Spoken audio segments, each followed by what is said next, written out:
Imana ishimwe.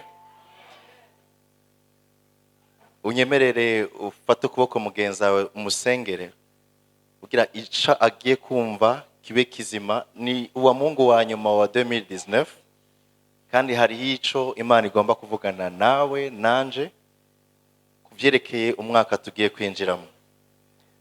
Ndisengera fise umwanya mugufi kuza kwigisha kuko umwanya munini waramashimwe, ariko nifuza ko muri uwo mwanya Imana iturongora. Mwami Imana, turashima ku mashimwe yose yatanzwe ivyo wakoze hagati muri twebwe muri uno mwaka turiko turarangiza. Ariko kandi hari ico wifuza kuganira natwe.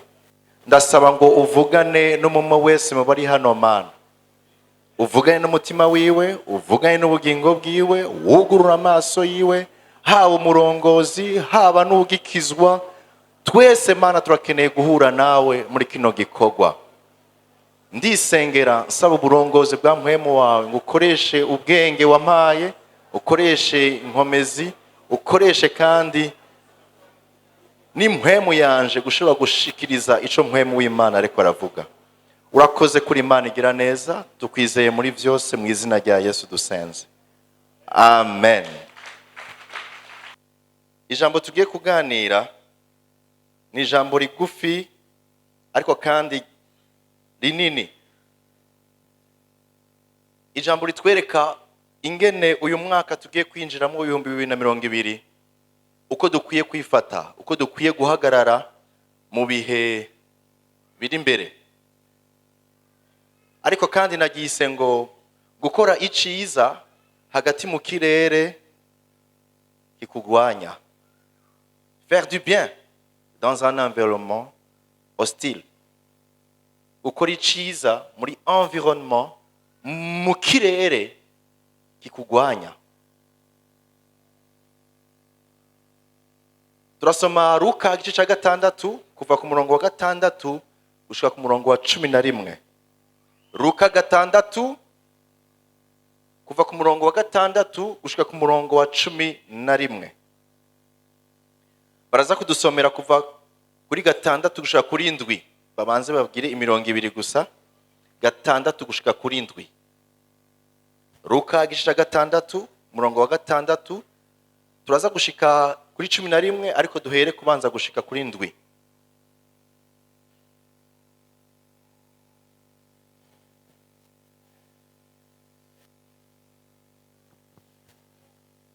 Ku yindi sabato yinjira mu isinagogi arigisha.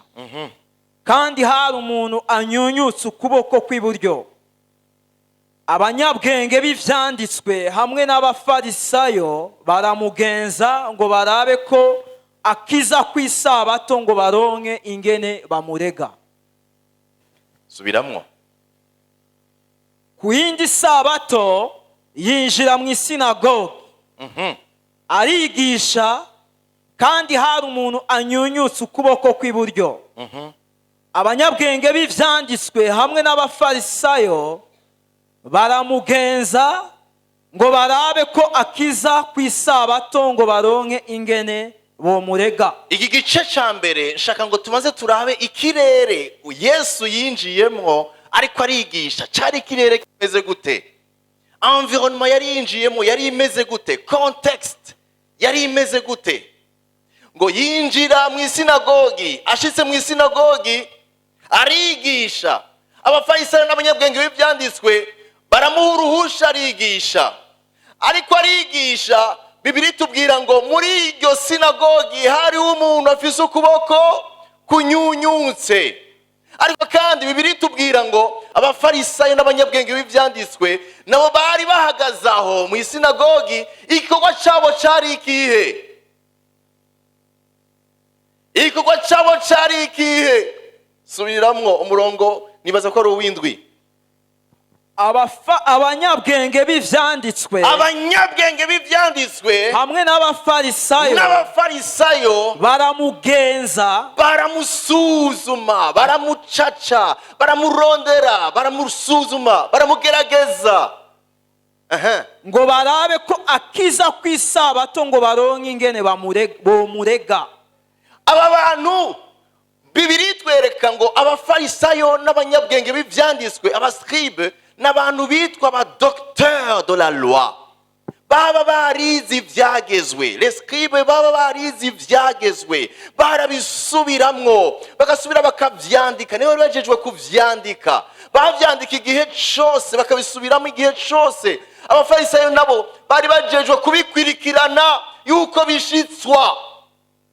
Aba bantu rero bari mu isinagogi, bahaye uruhusha Yesu kwigisha, ariko bicaye iruhande. Igikorwa cabo ni ikihe?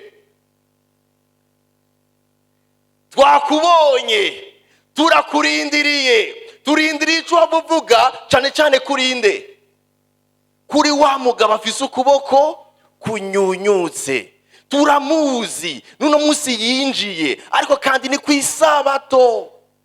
Kwisabato nta muntu numwe yemerewe gukora ikintu na kimwe naho co bigitangaza. Uyu mugabo ko yinjiye hano mu isinagogi akaba ari kwisabato, turabe yuko Yesu twahaye akaryo ko kwigisha yihende akora ikintu kitari mu mategeko. Sinzi ko mwumva aka karere Yesu yararimwo, ageze ahantu ahejeje kwigisha, mugabo ivyo bariko barumva ntibariko bumva ubutumwa bw'ivyo ariko arigisha, bariko biyumvira imitego bamutega. Imitego bamutega kuko babonye umukuru w'isaba, babonye umuntu amugaye, ariko kandi barazi ko ari kwisabato. Yihenda mukize, niyihenda akamukiza, tuzoba turonse icemezo simusiga yuko uyu mugabo akenera gupfa, ategerezwa kwicwa, kuko ntajanye n'ivyagezwe by'ijambo ry'Imana ritubwira. Mu isengero rero hariho umugabo yaje ashaka Imana, sinibaza ko aribwo bwa mbere yari ahari, ariko yaramaze iminsi n'imyaka aja mu rusengero, yarinjira agasohoka, kinjira agasohoka. Birashoboka ko nabo yararindiriye gukira, ugukorwa ko n'Imana mu bumuga bwiwe yarafise. Ariko naho yinjira agasohoka, hari abantu nabo bari bamuzi ko yinjira agasohoka, ariko kandi bari bazi ko atakizovamwo kuko yinjira ryari kwisabato. Kandi kwisabato birabujijwe kugira iki? Gukora igitangaza. Mu yandi majambo niyigumire uko yavutse, uko yavutse ahumanye. Rero ko yavutse ahumanye, nagume humanye gutyo, ahubwo ntihagire n'umwegera. Ko Yesu yinjiye kwigisha, turamuronse kuko agomba kore igikorwa kidakogwa mu mategeko yacu. Yihenda mukize. Iki kirere muracumva? Isa na ca kirere caho abafarisayo nyene bazanye wa mugore yafatwa asambana. Muri Yohani igice c'8 murongo w'indwi gushika murongo wa 3 gushika ku w'indwi. Yohani igice c'8 murongo wa 3 gushika ku w'indwi havuga gute? Abanyabwenge b'ivyanditswe babandi nyene bona abafarisayo bamuzanira umugore afashwe asambana, bamushira hagati. Baramubwira bati, mwigisha, uyu mugore baramuturumbukiye ko ariko asambana. Ese ariko ari isambanya? Ariko ivyo babivuga ari ukumugeza, ngo barabe ngo bamukure ku rwitwazo rwo kumurega. Arico wasimvye murongo wa 5. Kandi Mose mu vyagezwe yatugeze kwicisha amabuye bene abo. Twamufashe kandi cyagezwe, twarasomye ivyagezwe bivuga ngo umuntu nk'uyu tumwicisha iki? Amabuye. None weho uvuga iki? Ico kirere mucumva gute? Wowe ubivuga kwiki? Sisi. Ariko ivyo babivuga ari ukumugeza ngo bamukure ko urwitwazo rwo kumurega. Iki kirere cyari kirere kitwereka ingene Yesu yari kwakorera mu karere katoroshe, aho abantu bose batamwizera. Hariho n'abari hagati byitwa ngo bamukwirikiye, mugabo bagomba gusuzuma kugira ngo baronke aho bamuca bamwagiriza ibitari byo. tugaruke kuri ca gisomwa mu isinagogi. Hari igikorane kirashushe, batumiye umuvugabutumwa adasanzwe, ariko icyatumye bamutumira ni kubera iki? Icyatumye bamushyira kuri porogaramu ni kubera iki? Kubera iki bamuhaye guhagarara imbere ngo yigishe? Bibiliya yatubwiye ngo barasuzuma barabe nimba hari icyo aza gukora ngo baronke aho bamufatira. Iki kirere bene data nikiba coroshe. Tuba hagati yaho hari abantu bazi neza yuko ivyo bizera ko ari byo byonyine bitegezwa kuba gutyo nyene. Tuba mu kirere caho abantu babona inyungu bashaka kurusha kubona inyungu bakura mu gukiza kw'abandi. Aba bafarisayo bagaragaza système religieux, bagaragaza uburongozi bw'idini, ingene idini rishobora kubuza abantu gukira, ingene idini rishobora kuba blocage yaha abantu bagukigwa bakabona ugukiza kw'Imana. Agakiza ni keza, ariko idini ni ribi. Idini ryica uwo shaka gukira. Idini rikubwira ngo ushaka gukira genda uzokira iyindi minsi, ariko ntuzokira uyu munsi. Idini rivuga ngo udakwijije ibi twebwe dusaba ntiwemerewe gukira, ntiwemerewe kuba hagati muri twebwe. Idini ntiriraba ububabare n'urupfu n'icaha n'umubabaro umuntu arimwo.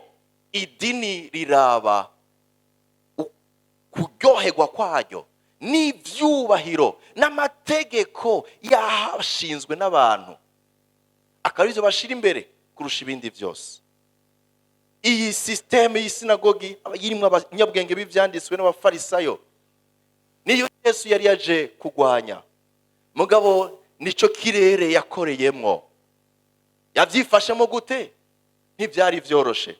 Bibiliya iranyereka kandi yuko umugabo yaje afise ukuboko kunyunyutse n'ikigereranyo c'abantu baza mu Mana barondera Imana, ariko ukuboko kw'iburyo kunyunyutse naho hari ivyo badashoboye gukora.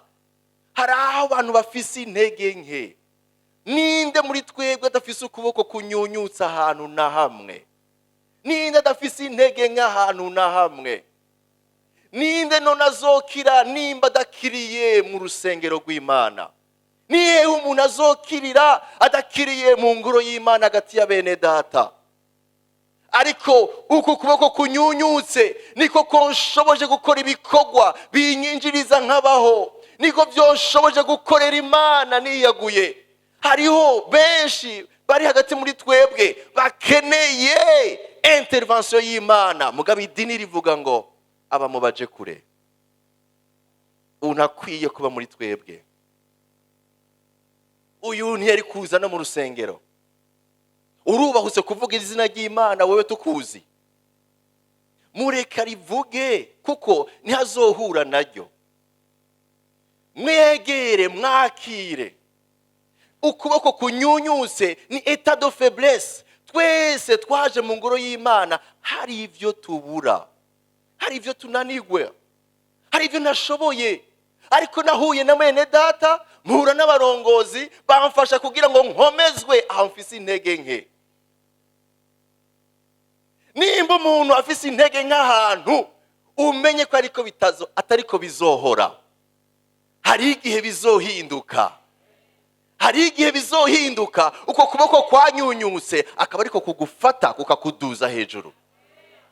Uwo ni Imana ishaka guhindura ngo akoreshwe mu gushobora kugukomeza mu bihe uzoba uri mu bihe bigoye.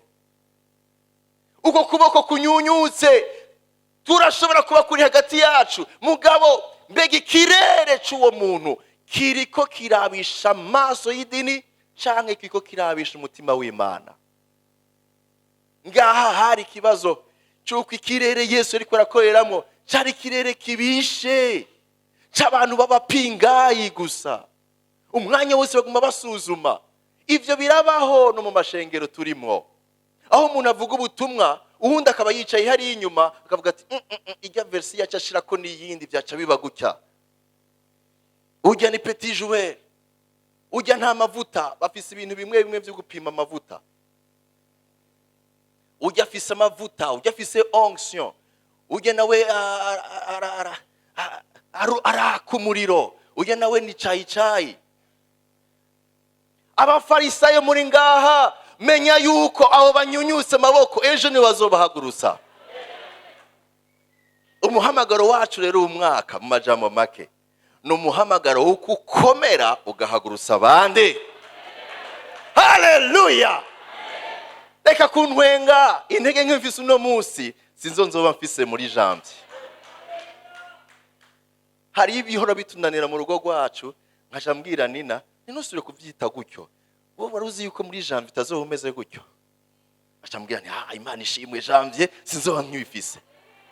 Ya intege nke dufise turi ngaha kugira ngo tumenyeshe kandi dusubire dutangaze yuko naho ikirere gishobora kuba kibi, na ikirere c'abapinga n'abadashaka gutera imbere, n'abadashaka yuko wewe usunikwa, bashaka kuguma bakubona muri za ntege nke gusa, iki kirere kiragahera. Dushaka gukomera kugira ngo dukomeze abandi. Haleluya! Siko bizokwama. Bibiliya irambwira ngo yaduhaye ibikenewe byose kugira ngo tubeho ubuzima buyihimbaza. Ivyo nivyo nshaka gukoresha. Ikirere rero Yesu yararimwo nticari coroshe. Yesu aririndi ijambo yigeze kuvuga umunsi umwe muri Luka 22:31.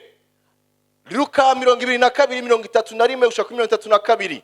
Badusomere. Ati Simoni, raba Satani yabasavye babagosore nk'ingano. Ngo bagosore ikirere mugiye kwinjiramo. Ni ikirere cyo kugira iki? Yesu ariko aravuga ngo ni ikirere cy'iki? Cyo kugosogwa. Afise ishavu, afise ishari, yifuza kubagosora ngo bakuremwo bamwe abasubiza inyuma. Cyari ikirere kitoroshe. Ariko Yesu ntiyicaye avuga ngo yo turagowe kw'ikirere kigomba gihinduke, Satani yavyuse. Maze iminsi mumva ibintu byinshi abantu bavuga ngo ubu rero ngo Imana ngo yahagurutse ngigomba igira iki niki. Hariho ibihuha by'ikirere. Yesu nawe yarumva ikirere, ariko umviriza ikintu yaciye avuga kirangiye. Ariko wewe nagusengeye ukwizera kwawe ntiguhere. Nawe niwamara guhindukira uzoremeshe bagenza bawe bahagurutse. Na ikirere gisa nabi, naho Satani byitwa ngo yabasavye, nagusengeye kuko nizera mu masengesho. Nibande bizera mu masengesho? Nibande bizera ko masengesho ahindura ikirere? Haleluya! Na ikirere kimeze nabi Petero, nugira ubwoba. Nagize iki? Nagusengeye, ndazi kuzohungabana. Hari na hamwe uzonyihakana. Ivyo ntevyo yamubwiye. Uwo mwanya ntavyo yamubwiye. Birashobora gushika ukanyihakana, ikirere kikaguhungabanya, ariko ico nakoze kirusha ico kirere. Nagusengeye. Meri koko mugenza uti nzogusengera. Na ikirere comera gute nzogusengera. Kuko mwavuze ko mwizera mu bushobozi buhindura, mwavuze ko mwizera mu masengesho ahindura. Nagusengeye, naho ibintu bizogenda biguhungabanya, ndazi ko ushobora kumera nk'uhunze, nk'ufise ubwoba ugahunga, ariko yaciye amubwira ngo niwamara kugaruka. Yasenze yizera ko Petero azogira iki? Ntiyasenze avuga ngo Mana none ko agiye, ariko nagusengeye kugira ngo niwamara kugaruka uzugira iki? uzukomeza abandi, uzugarukana abandi. Uyu mwaka dushaka gukomera kugira ngo dukomeze abandi. Shaka imaje y'ukuboko. Iyi imaje twifuza yuko iba ancre mu mitima yacu. Haleluya. Urashobora kuba ufise ukuboko kwa regarega, ariko ntacyo bitwaye. Ukomeye ari hafi yawe agiye kuguhagurutsa. Ushobora kuba ufise intege nk'ahantu systeme y'idini kubwira ngo abanyantege nke twebwe nituri kumwe basubize hariya, nitubakeneye. Iyo ni systeme religieux y'idini. Ariko systeme Yesu yari arimwo nukurondera abo nyene. Bibiliya ivuga muri Mariko igice cya 2 umurongo wa 17 havuga gute? Mariko 2:17, Yesu abyumvise arababwira ati, abakomeye naco bagombera umuvuzi atari abagwayi. Sinaje guhamagara abagororotsi atari. Intumbero yiwe yaje kurondera abo nyene idini riko yasura hanze. Kwinjira mu isinagogi baragusuzuma bakaraba, mbega umeze gute, mbega hari ikintu ufise c'intege nke, mbega utambuka neza, mbega ufise ingorane zihe, mbega ushobora kuba warasubiyemwo ivyagezwe vyose, mbega wosubiramwo bitanu tukavyumva, mbega hari ibibazo byinshi. Ariko Yesu aravuga ngo ico sico canzanye, sinazanywe n'abagororotsi, sinazanywe n'abantu batunganye, ariko naje kurondera abazimiye, abo nyine bari mu ntege nke. Shengero ry'Imana, nitwafata umutima wo kuvuga ngo umwe wese mu b'Imana ituzaniye, naho hari intege nke, hari ahandi ashobora kugira inkomezi. Afashijwe nande? Afashijwe nawe warenganya aho hantu. Haleluya. Afashijwe nawe warenganya aho hantu, urashobora kumuhagurutsa. Umviriza ico kirere ingene Yesu yacifashemo. Arabazana arababwira ati, umurongo ukwirikira, umurongo w'8, amaze kubona amaso yabo yose ariko araba Yesu, kandi Yesu yasoma mu mitima yabo, asanga ntibariko barondera kubona Imana mu ijambo, ahubwo bariko barondera kubona igishobora gutuma bamufata. Umviriza ico Yesu yaciye avuga. Nawe amenya ivyo biyumvira. Amenya ivyo biyumvira. Abarira uwo muntu anyunyutse ukuboko ati va hasi. Abwira umuntu anyunyutse ukuboko ati va hasi. Uhagarare hagati. Aca mujana hagati. Ava hasi arahagarara. Amujana hagati y'abakuru, abanyabwenge b'ivyanditswe n'abafarisayo, amushira hagati. Nabonye ikibazo mufise, nimuriko mumviriza ubutumwa, murindiriye kuntega umutego, reka nanje nzane ikibazo hagati yanyu. Abari mwebwe mu gitorere inyishu. Arababaza ati 9. Yesu arababwira ati, ndababaze ko mufise ibibazo. Ivyemerwa no gukora ivyiza ku isabato canye no gukora ibibi. Bega hemewe gukora ivyiza canke gukora ibibi? Gukiza umuntu canye kumwica. Kumukiza canke kumwica. Aberaguzamwo amaso bose. Abaraba bose mu maso warondera inyishu.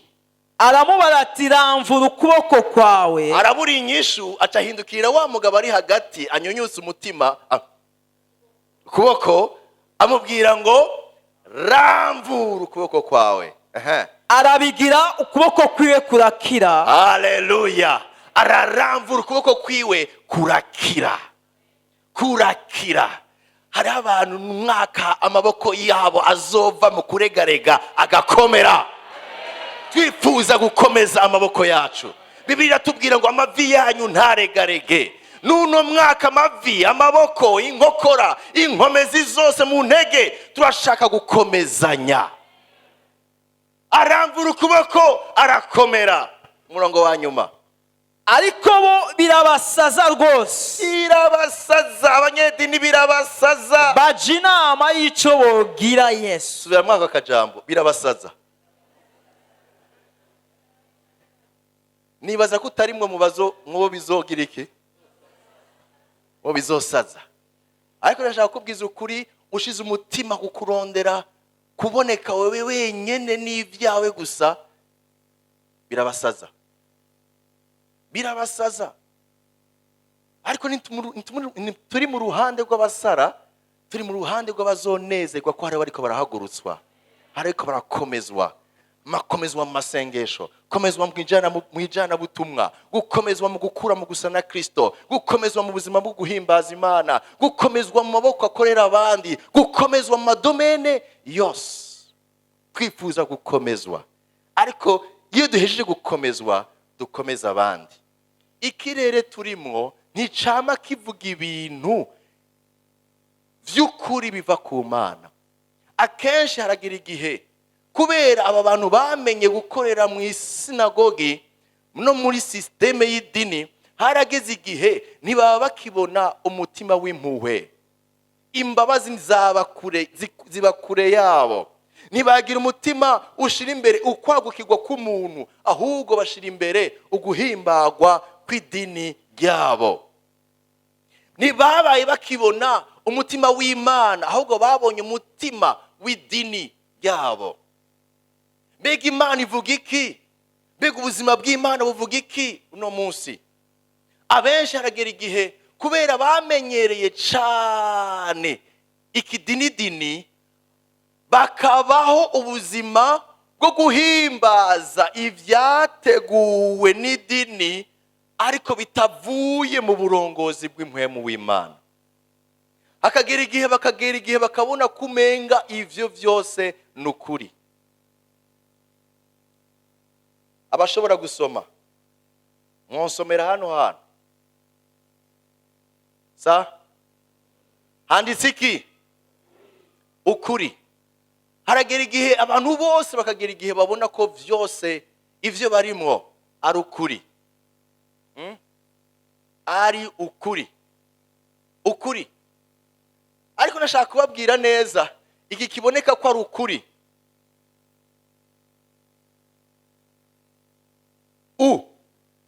Kuri.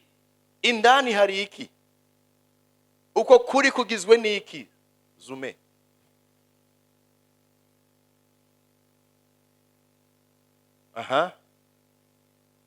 Twereke indani muri uko kuri. Handitsemo iki indani? Somera neza, egereza kandi. Ukuri. Ukuri. Egereza.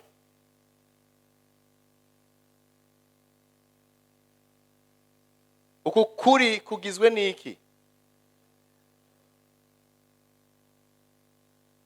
Harimo iki? Wane kuracari ukuri? Haragera igihe ibinyoma vyinshi bigahinduka imbere y'amaso y'abantu kumenga n'ukuri. Abashaka kuraba begereye, murabe neza ibiri indani. Handitsemo iki? Handitsemo iki?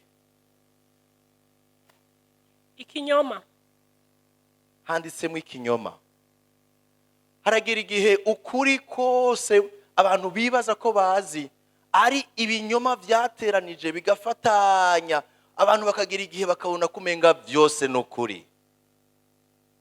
Urakeneye gusubira mu ijambo ry'Imana, ukumva ico mpwemu w'Imana ariko aravuga, kugira ngo umenye ko ari ukuri kuva mu ijambo ry'Imana. Ukuri k'umwana w'umuntu gushobora kuba kugizwe n'ibinyoma vyinshi. Hagera igihe abantu bakabona ko ari ukuri, ariko nashaka kuvuga ngo ukuri kudahinduka n'ukuri kw'ijambo ry'Imana. Ukuri kutari mu kinyoma n'ukuri kw'ijambo ry'Imana. Abenshi ivyo bavuga ntibisigura ko ari vyo kuri. Benshi bavuga ngo Baraba murekure, rekura Baraba bamba nde? Rekura Baraba bamba Yesu. Ariko uko bose bavuga ntivyasigura yuko ariko ico Imana yashaka. Benshi barahendwa bakisanga mu binyoma by'ivyo bakuriyemo babona, ariko turakeneye gusubira ku ijambo ry'Imana. Ugira urufatiro rw'ijambo ry'Imana. Mbega Imana iri kwivuga iki uno munsi hagati muri ico kirere kimeze gutyo? Haleluya. nashaka rero kubamenyesha yuko iki gihe ari gihe ciza cyuko tugiye gusezera umwaka wa 2019 twinjira muri 2020 turi abantu twifuza gukomezwa mu kuri kw'ijambo ry'Imana, mu c'Imana ivuga atari ico systeme y'idini ivuga, tukarondera kubona abafise intege nk'ahantu, kuko natwe aho hantu tuhakomeye dukomeze bene data, aho dufise intege nke twemerere gutanga ukuboko bene data nabo badukomeze. Nagusengeye bizokorwa mu masengesho, bizokorwa mu nyigisho, bizokorwa mu kubana hafi nk'abavukana, aho tubana hafi dukomezanya kugira ngo umumwe wese ahaguruswe mu nkomezi z'ukuboko Imana yamuhaye kw'iburyo akorera Imana. Turagiye gusenga. Mbega wowe witeze iki muri uyu mwaka ugiye kuza? Abenshi mufise amasengesho yerekeye mwebwe gusa. Ni vyiza mugabo ongera ko ino sengesho. Ndashaka Mana ngo niwankomeza uzumpe akaryo ko gukomeza abandi. Simbone bene data bari mu ntege nke, ngonje mu gusuzuma no gucaca no gushaka guca urubanza, ahubwo nipfuza kuzokomeza bene data. Nipfuza kuba mu mwanya mwiza wo gukomeza ab'Imana yahamagaye. Turazi yuko intege nke dushobora kuzicamo, ariko intege nke si umugabane we mw'isi yose wacu. Ihamagarwa ryacu nuko dukomera tugakomeza abandi. N'umwaka wo gukomera tugakomeza abandi, gukomera mu masengesho, komera mu mwanya mwiza wo kuba mu ijambo ry'ukuri ritandukanya ibyitwa iby'ukuri byavuzwe n'abantu n'ibindi ariko atari iby'ukuri. Ijambo ry'Imana ngo ritandukanya ibyiyumvirwa mu byiyumviro by'abantu n'iby'Imana. Ijambo ry'Imana rishiraho ukuri, yinjira gushika mu musokoro. Iryo niryo twifuza guha agaciro kugira ngo ridukomeze dukomeze abandi.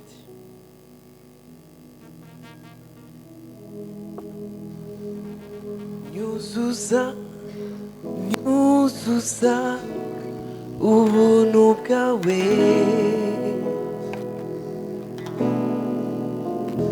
koko mbicete gisomeka kuri bose, bamenye ko ndi umwana wawe Yesu, bamenye ko ndi umwana wawe Yesu. Munyemereye duhaguruke. Kuri bose bamenye ko ndi umwana wawe Yesu, bamenye ko ndi umwana wawe Yesu. Tuzi ibiganza byacu dusenge dusaba ubushobozi bwa mpwemu w'Imana buze budukomeze.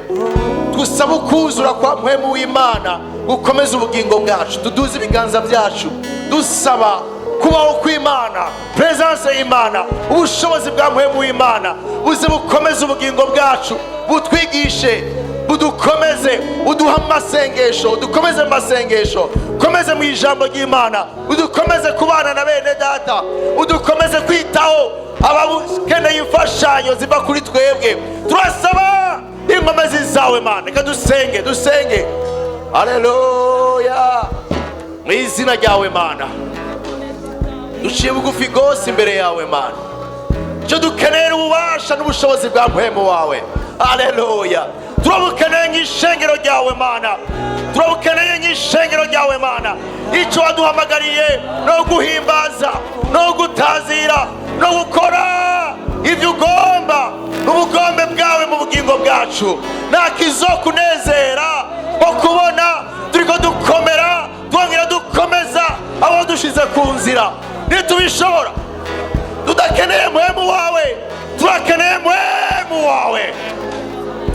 haleluya. Turakeneye mpwemu wawe ashoboza ubugingo bwacu, ashoboza imitima yacu. Turagukeneye Mana, turagukeneye Mana, robosaya, turagukeneye Mana, turagukeneye.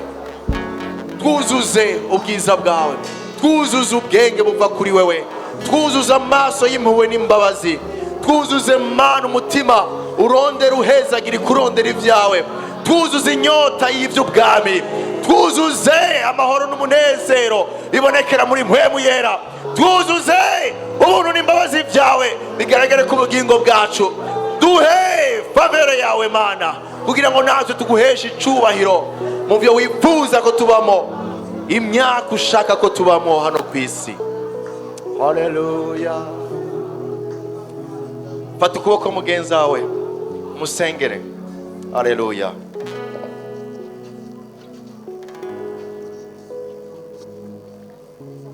Mana turaguhaye icubahiro, turagushima Mana. Oh haleluya. Mana turatahura neza kandi turabyizera Mana. Oh haleluya. Si ku bwacu Mana, ariko ni ku bwa mpwemu wawe yera.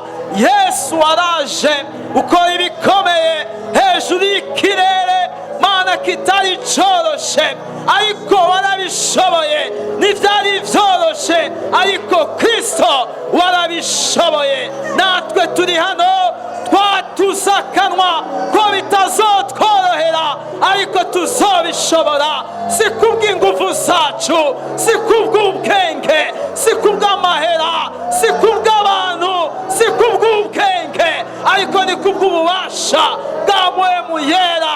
Mana tugiye gukomera, Mana tugiye kunguka inkomezi Mana, kugira ngo dukomere n'abandi bakomere Mana. Turatangaje mu isi y'umwiza, oh biguma byoroha Mana. Tugiye gutera imbere oh mu kuguhimbaza Mana, mu kugukorera Mana, mu gukora ibikwiriye Mana, mu kugendera mu byo washize kera ngo tuze tubigenderemo. Turaguhaye icubahiro Mana. Umuntu wese ari hano, oh haleluya, turi mu mwaka wo guhagurukana inkomezi. Oh haleluya Mana, uko zingana, oh haleluya, ngo dukore iby'ubuhizi, oh dukoreshejwe na mpwemu wawe yera. Urakoze cyane, turagukomeye amashyi menshi cyane. Oh haleluya, oh haleluya.